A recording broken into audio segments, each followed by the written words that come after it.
You'll never know if you don't go.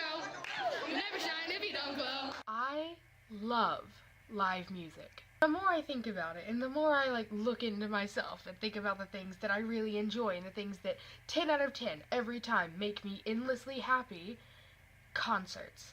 But because I'm a minor and broke and my parents don't really jive with that as much, I don't go to a lot of concerts. But when I do, it's like, this is where I want to be.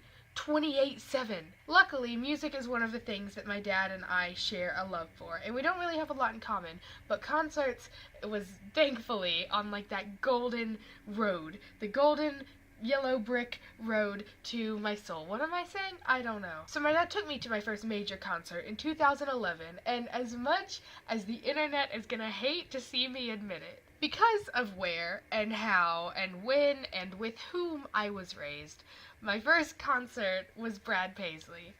I mean, if you don't believe me, it was in Memphis. We spent the night in a casino. And from that moment, using my dad's frequent casino flyer mile things to eat really good casino buffet food, and these were the days before I was allergic to every single food group, so I was just mac and cheese and watermelon all night. I was just I just freaked out. This is a whole different community.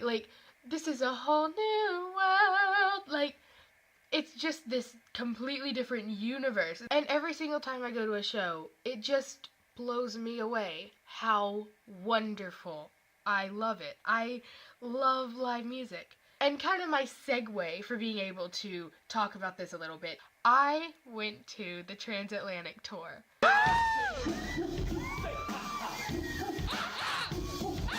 I still haven't stopped talking about it, and it's already happened. Should we try another song?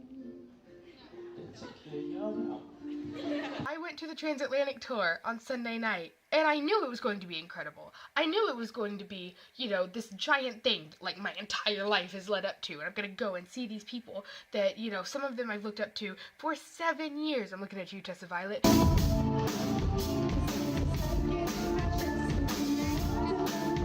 And others I just found out recently, like Jessie Cale, and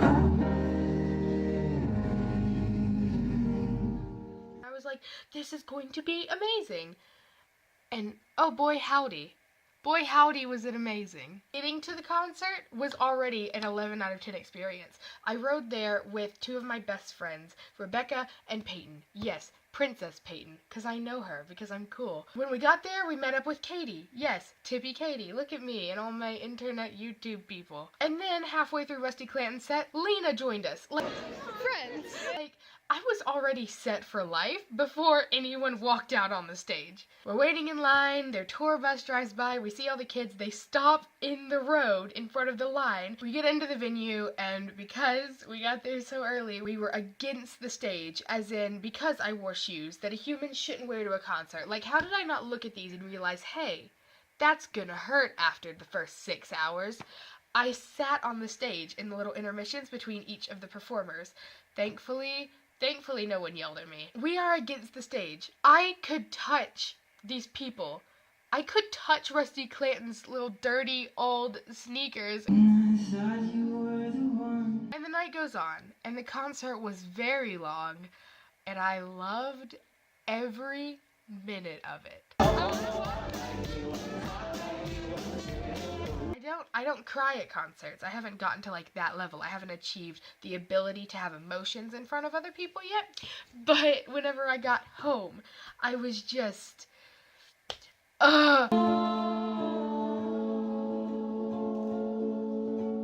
it just blows me away that I'm able to do stuff like this, that I'm able to go and see concerts like this. I went and I saw Tessa Violet live, guys. I don't know where you are. You have to come and find me. Jesse's set was full of emotions and full of just singing his heart out. Even when he was playing dubstep, techno dance music, it was just vibing through him, and it was flowing out of his beautiful hands, and it just onto the piano. Wow. And then came Rusty Clanton, and we all knew that this was going to be a problem for me. I won't have to wait for you.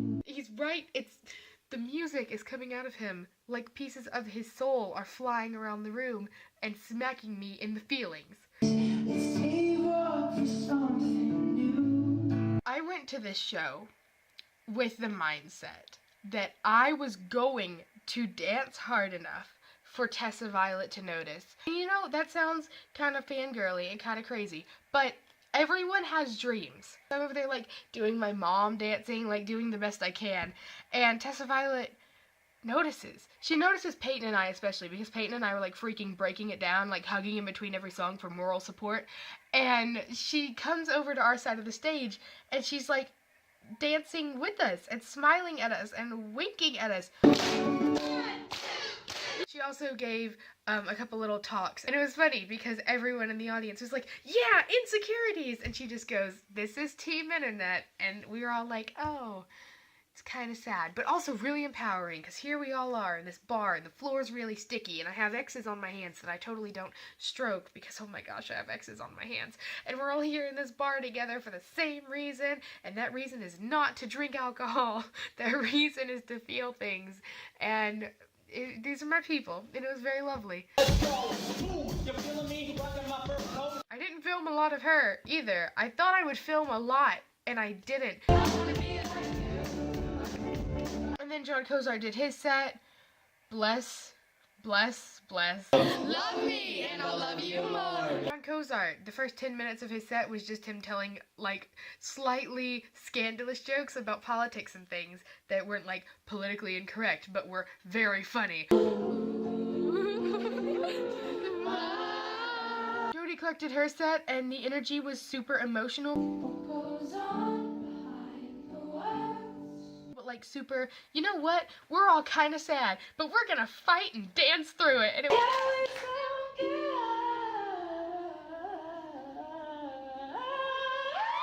was so great, and she's so cute, and she's so small. Like, Jody Clark is a tiny human being, and I wasn't expecting that for some reason. For some reason, she threw me off way more than seeing the other kids.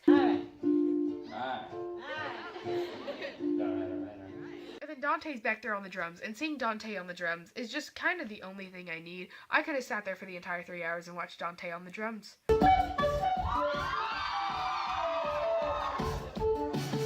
Rusty was Ken Bone, because he's Rusty Clanton. What steps will your energy policy take to meet our energy needs, while at the same time remaining environmentally friendly and minimizing job loss for fossil power plant workers?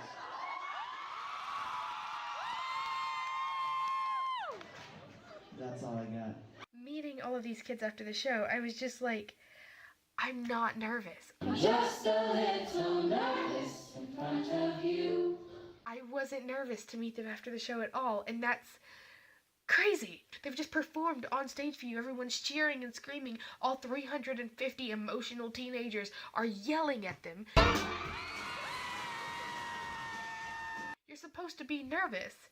And I wasn't. I just felt like I was gonna go and talk to my buds. And I was like, either I'm maturing as a Pokemon of a person, or this is how this is supposed to work.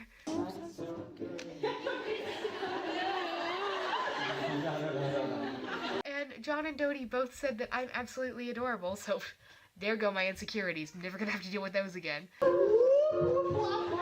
Like, as I was moving down the line, Tessa stopped me and she was like, thank you so much for being here and helping this show be amazing. And I was like, nah, girl, listen. You were incredible. Your album's incredible. And no matter what anybody tells you about Not Over You, it's incredible, okay? People can just get over themselves. Not Over You is a jam. Leave me alone! This is what I want to fill my life with. I want to fill my life with friends that love me, and with, you know, watching people that I love do the things that I love, because live music is something that I love so much. And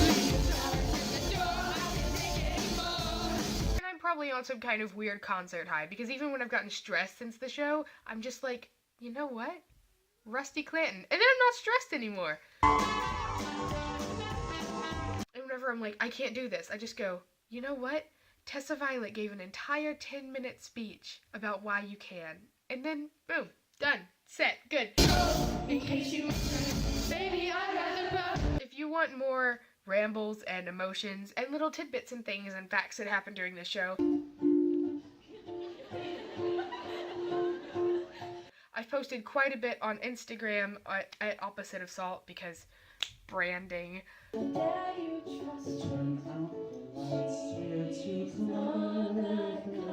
I posted the picture of all of us together that's the thumbnail of this video, and under it is just this list of a bunch of stuff that happened. I was there at 12th and Porter in Nashville, Tennessee on October 30th, where there was 350 people and a whole lot of love. Oh, and also Hannah Hoffman was there, and I met her while I was waiting in line and then talked to her again for another 10 minutes after the show.